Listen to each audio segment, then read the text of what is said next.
Since your voice is also crisp and poetic, I think we should hear it from the title story, Birds of a Lesser Paradise. The dad in the story is dying.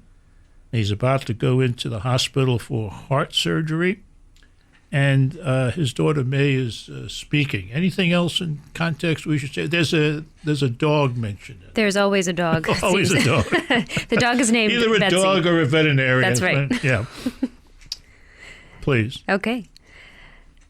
The night before his surgery, Dad went to bed early. I cleaned the kitchen and stared at his closed door. I missed him already. I walked down the hall and knocked. "Can I come in?" I asked. He was propped on his pillows, Betsy sleeping against his feet. She looked up as I entered. His television was not on. There was no book in his hands. He'd placed a picture of my mother on his nightstand. I opened a window. "For the morning," I said, "so you can hear them sing." He didn't speak, but reached for my hand. The air was too warm, but we were used to it. The crickets were loud, and I let their noise chip away at my worries. I rubbed my father's rough hands with my thumb. "I did see one," he said, once. I'm positive. It was the real thing, a bill the color of chalk.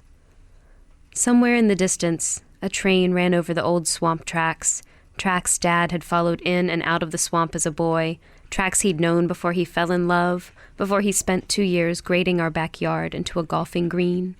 He'd seen the last wild things, the early hunting cabins, the last virgin timber, and maybe even the last living ivory-billed woodpecker. He'd seen the last great bucks, the last great hunters, the skin-laden trappers emerging from the woods at dawn smelling of sulfur and musk. His family had made it through the Depression selling mink. I'd once watched Dad carefully tug the mangled body of one from a chicken wire fence, desperate to save the skin.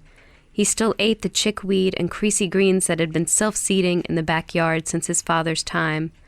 Dad's old-school frugality was harsh, endearing, maybe a lost art. "Will you put socks on the bed?" he said, "in case I get cold?" The rhythm of the crickets outside muffled traffic, and every now and then the clear note of a jay cut through the air like a circular saw.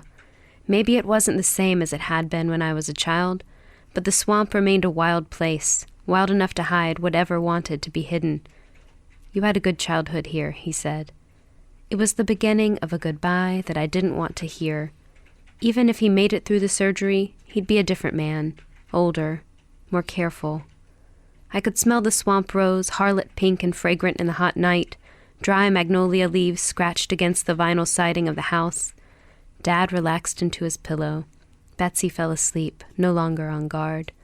For minutes, maybe an hour, I held his hand, and I think he slept. I wished for things to stay the same. I wished for stillness everywhere, but I opened up the rest of the bedroom windows and let the world in. I asked the question, is this not a good example of seeing things as they really happen, as they happen in the grasp of nature, in the grasp of the whole world? Isn't that what that's about? It is. So it is an example of that last theme that we were talking about. Exactly, yeah. And the other thing is how hard you must have worked to get certain things just right. I could smell the swamp rose, harlot pink and fragrant in the hot night. Harlot pink and fragrant. I mean, that just doesn't come like that. Or maybe it does to you. I don't know.